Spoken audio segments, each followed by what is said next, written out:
Olá, turma do nono ano.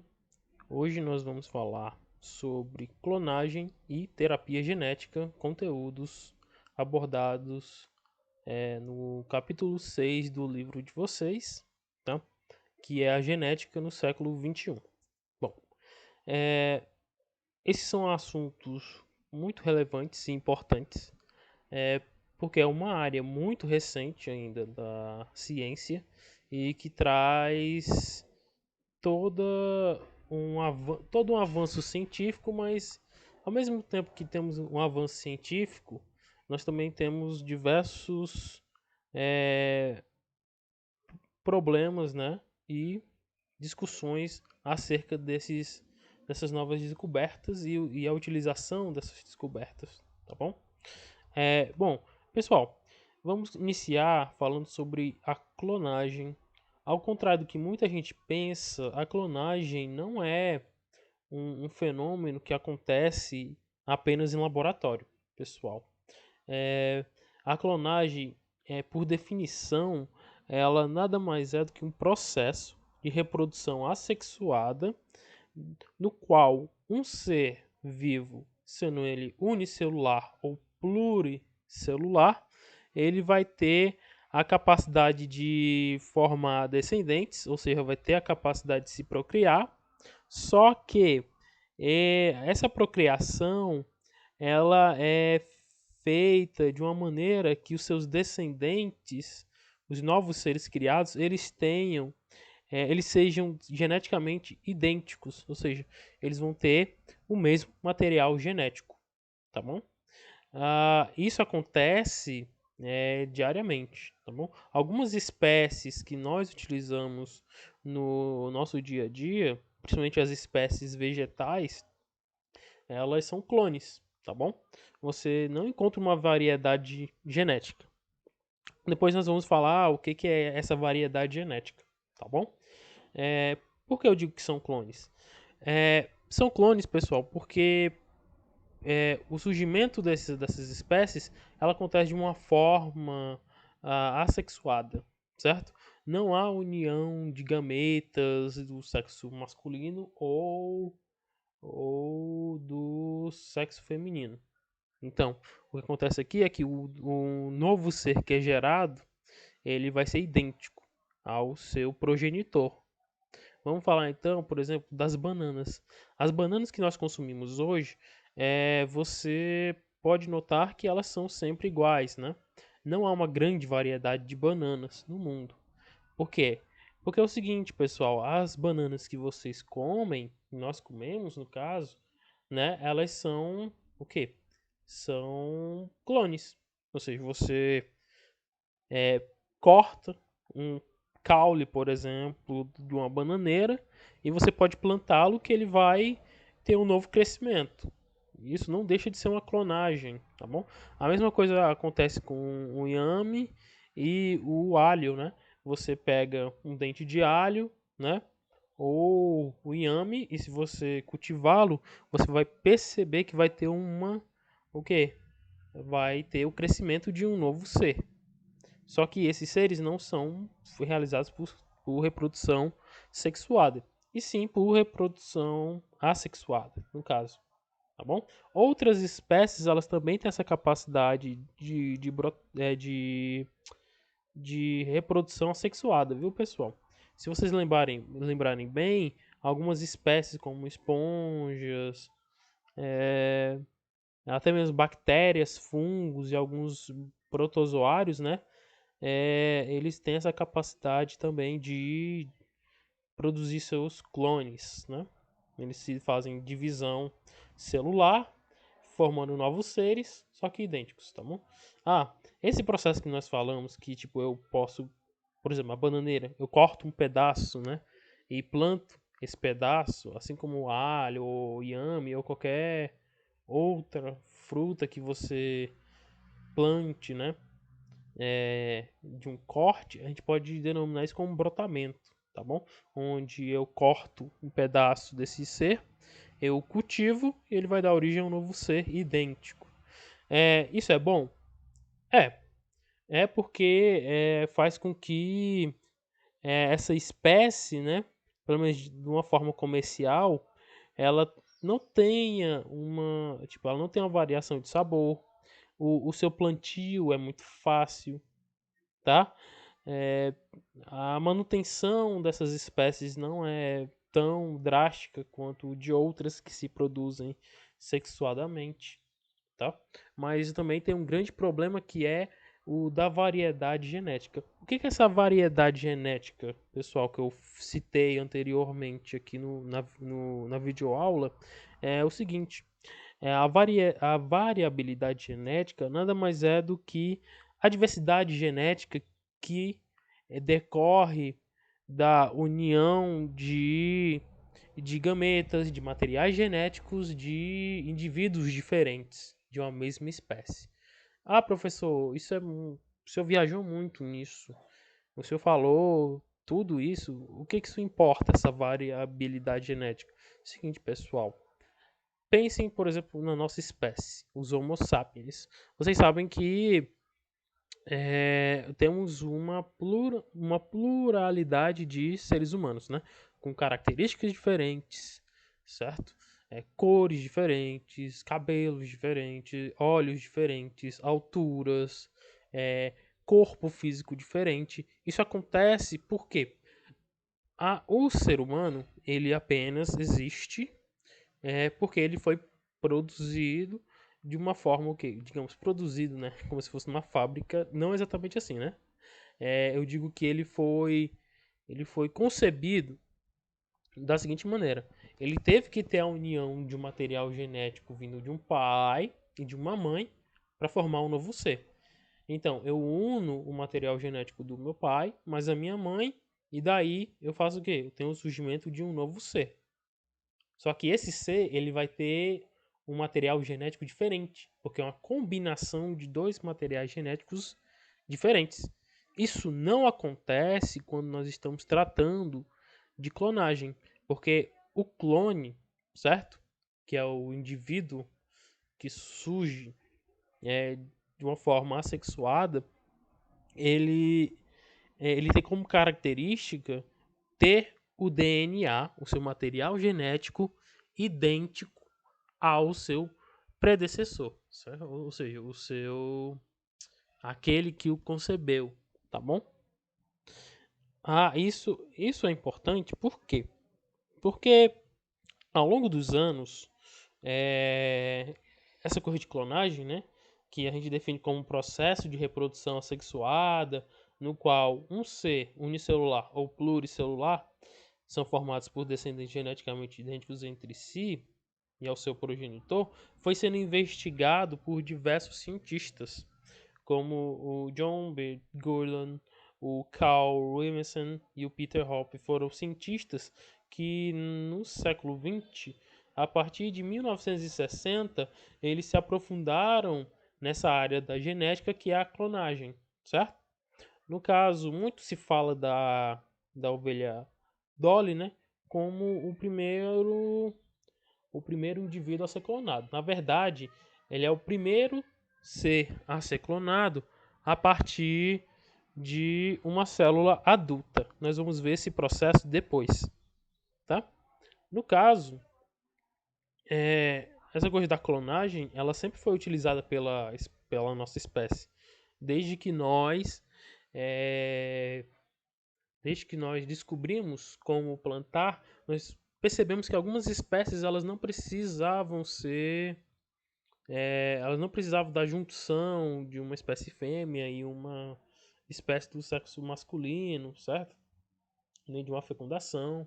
E o exemplo que eu vou retornar, a banana, por exemplo. Hoje em dia você sabe que as bananas são clones, mas antigamente, a gente tinha uma variedade muito grande de bananas. Bananas que tinham até sementes. Hoje você, obviamente, você não vê a, a- uma banana com semente, porque elas são todas clones. Não há necessidade de se criar.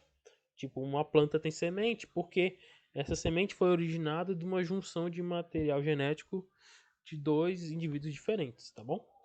Mas o que eu quero salientar é que esses cientistas aqui, a partir de 1960, 1970, eles começaram a estudar clonagem em animais, tá bom?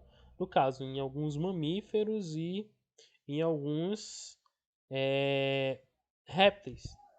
Ou répteis não, anfíbios, desculpa. Anfíbios, tá bom? O Gordon, ele conseguiu clonar células de sapo, tá bom?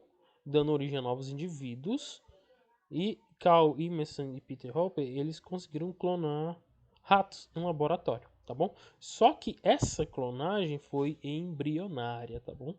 Foi desde uma célula embrião, certo? Para quem não lembra, pessoal, uma célula embrionária é aquela célula que tem a origem da junção de zigotos, tá bom? Um zigoto masculino e um zigoto feminino. Até que em 1996, perto do século XXI, na Irlanda, nós tivemos o caso da ovelha Dolly, que é o caso mais famoso de, de uma clonagem bem sucedida de um mamífero de grande porte, tá? Que na verdade, por que ela se diferencia desses outros estudos, desses cientistas aqui que nós falamos? Vai se diferenciar da seguinte maneira: a Dolly, ela foi o primeiro organismo, certo? Que resultou de uma ovelha mais velha. Ou seja, eles conseguiram clonar, certo? Uma célula, fazer um clone a partir de uma célula adulta. No caso, vamos ver aqui esse gráfico.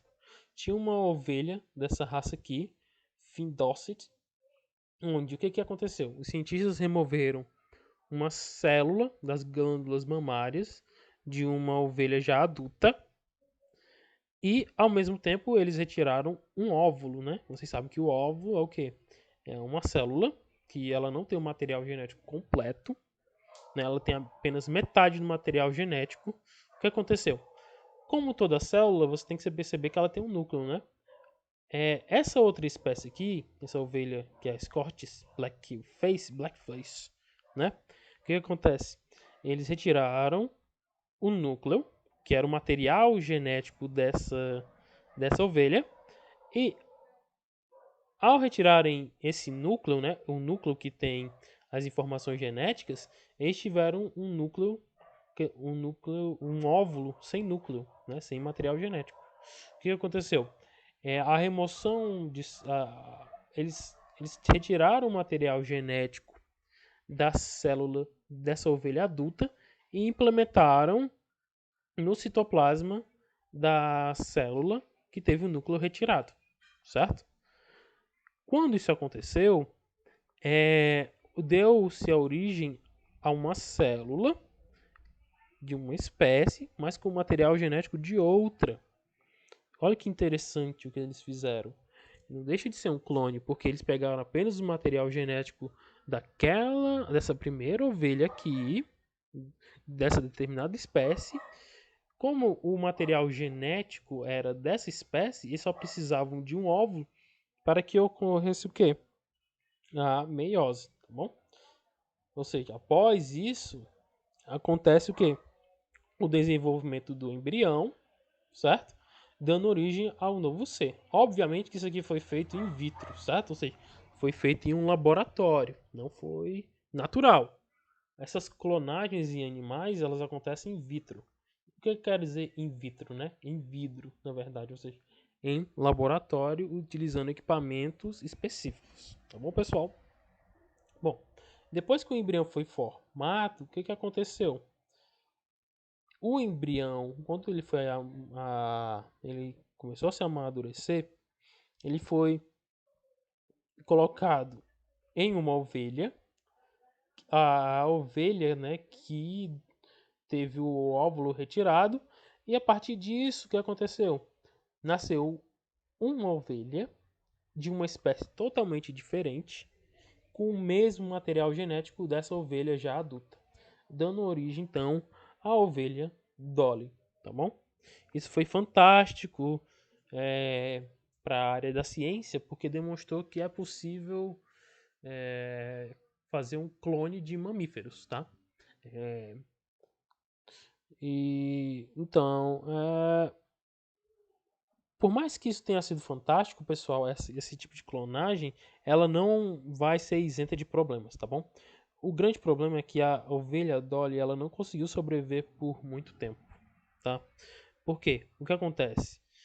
O material genético retirado dessa ovelha, ela já tinha uma certa idade.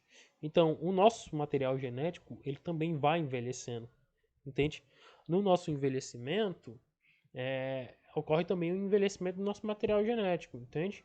Então, por mais que eles tenham conseguido obter essa coisa fantástica de clonar um mamífero de grande porte, né, como uma ovelha, eles notaram que a Dolly, ela já tinha uma idade muito avançada, ou ela envelhecia rapidamente. Por quê? Porque o material genético que foi usado para originar a Dolly, ele já era de uma ovelha adulta, entende? Então o material genético já tinha uma determinada idade, entende? Então esse é o grande problema de se clonar os mamíferos, um réptil, uma ave. Por quê, professor? Porque é o seguinte, pessoal, essa clonagem em mamíferos, né, ou em outras espécies, ela vai gerar graves riscos de doenças, tá bom? Um envelhecimento precoce ou até mesmo uma má formação dos clones, certo? A ovelha Dolly, ela morreu em 2003, ela conseguiu viver apenas 7 anos, tá? Então esse é um dos problemas de conseguir realizar uma clonagem é, e fazer com que esse ser vivo sobreviva por muito tempo. Eu estou falando no sentido da clonagem de um ser já adulto. Porque, na verdade, o seu material genético que vai se retirar daquele ser adulto, ele já tem uma determinada idade. A gente não consegue rejuvenescer o material genético de alguém que já é adulto. Então, o seu clone, por exemplo, se você quiser se clonar, digamos que você tem 15 anos, então o seu material genético ele também vai ter essa idade de 15 anos, entende? Então, rapidamente seu clone envelheceria, certo? Sem falar que ele poderia apresentar problemas genéticos, tá? Isso aqui, então, foi o início, o grande início do uso da clonagem. Hoje em dia nós temos o que nós chamamos de clonagem terapêutica. O que é isso, pessoal? É o seguinte, hoje em dia nós falamos muito de células troncos, né? O que é essa clonagem para fins terapêuticos? O nome já diz, né? A clonagem terapêutica ela serve basicamente para o quê? Para o uso da clonagem para o descobrimento de cura para doenças, malformações genéticas. Tudo isso a gente utiliza o que nós conhecemos como a clonagem terapêutica, tá bom? A clonagem terapêutica, ela utiliza-se de células troncos, tá bom? Que são células que elas não têm uma função específica, onde nós clonamos essas células, que nós denominamos como células troncos, tá? Essas células tronco, elas são células que o nosso organismo consegue produzir, tá? E que ao longo do tempo elas vão amadurecendo, elas vão se especificando, tá bom? Ou seja, elas são as células percussoras das nossas células específicas, tá bom? Por que é tão importante essa coisa de clonagem terapêutica? Hoje é possível nós criarmos tecidos humanos, tá? É possível também até mesmo sonharmos em criar órgãos com essa técnica de clonagem terapêutica. Nada mais é do que eu pegar células troncos, que são essas células específicas, tá bom? Que geralmente você pode encontrar ela na produção de. Basicamente, as principais células troncos que nós utilizamos são as células da medula óssea, certo? A nossa medula óssea é responsável pela criação de novas células diariamente. E nas células embrionárias. As células embrionárias eu vou falar daqui a pouco, porque essa questão envolve muita polêmica, certo? Mas por enquanto vamos ficar apenas nas células tronco. Uma célula tronco é uma célula, certo? Uma célula sem núcleo, ou uma célula ainda não amadurecida, onde eu posso retirar o núcleo, tá bom? Daquela célula e adicionar o núcleo de outra célula, por exemplo, uma célula de uma medula óssea, por exemplo. Eu coloco, faço uma fusão e isso vai o quê? Vai dar origem a novas células. Uma célula, por exemplo, uma nova medula óssea. Eu posso fazer isso, pessoal, com outros tipos de células, tá bom? Uma célula nervosa, uma célula cardíaca, tá bom? Então, elas são importantes porque, por exemplo, digamos que a pessoa sofre uma ruptura na medula espinhal. Então, eu pego essas células tronco, injeto naquela região e elas vão, quando amadurecer, eu terei novas células da medula, tá bom? É importante como isso é um avanço muito grande da ciência, certo? Bom, mas professor, qual é então a grande polêmica dessa corrida da clonagem? Bom, anteriormente eu falei da clonagem de mamíferos, né, de outros seres mais velhos. Qual é o problema? O problema é justamente esse. O código genético já está desgastado, então o seu clone vai ter um envelhecimento precoce, ele vai ter problemas durante seu crescimento, sem falar que ele pode ter um envelhecimento precoce, tá? O que mais? Pessoal, fora essas células tronco, nós temos outros tipos de células tronco que são mais cogitadas, tá bom? E mais polêmicas, que são as células tronco embrionárias. O que seriam essas células tronco embrionárias? Bom, essas células são muito cobiçadas por alguns cientistas porque elas têm uma melhor, digamos assim, uma uma, como podemos dizer, elas são mais eficazes nesse processo de transformação em outras células, tá bom? Ao contrário apenas das células tronco. O maior problema dessas células embrionárias é porque elas são tiradas de embriões, certo? Você fertiliza um ovo e um ovo não, desculpa. Você vai ter uma célula fertilizada, né, com a união dos zigotos. A partir disso, nós vamos ter um novo ser. Só que esse novo ser, nós vamos retirar células dele. E a partir dessas células, nós vamos poder formar células tronco. E essas células tronco, pelo menos de acordo com os estudos que temos, elas são mais eficazes do que as células tronco normais. A grande questão fica na bioética, certo? Há um grande impasse entre diversas categorias políticas, sociais e entre até mesmo os cientistas. Porque, será que é válido? Porque, pessoal, quando eu falo de uma célula embrionária, eu estou falando de um embrião. Ou seja, ele já é considerado pela ciência como um ser vivo. Então, eu estou retirando células de um ser vivo. Eu estaria eliminando um ser vivo para produzir outras células embrionárias, tá bom? Então, é um fator que gera muita polêmica, que vai atingir diversas esferas, certo? É, tanto religiosas, científicas, como políticas, tá? Mas o professor, então, elas são ruins ou não? Digamos assim, pessoal, elas são boas em determinado ponto, tá? Assim como elas podem não ser benéficas dependendo do ponto de vista de uma determinada parte da população, tá? Meio que há uma coisa conflitante ainda e apenas o futuro nos dirá se elas serão totalmente ampliadas para futuros tratamentos, né? Ou não, certo? Desde já aqui eu termino a nossa aula sobre clonagem e terapia genética e eu agradeço a participação de todos.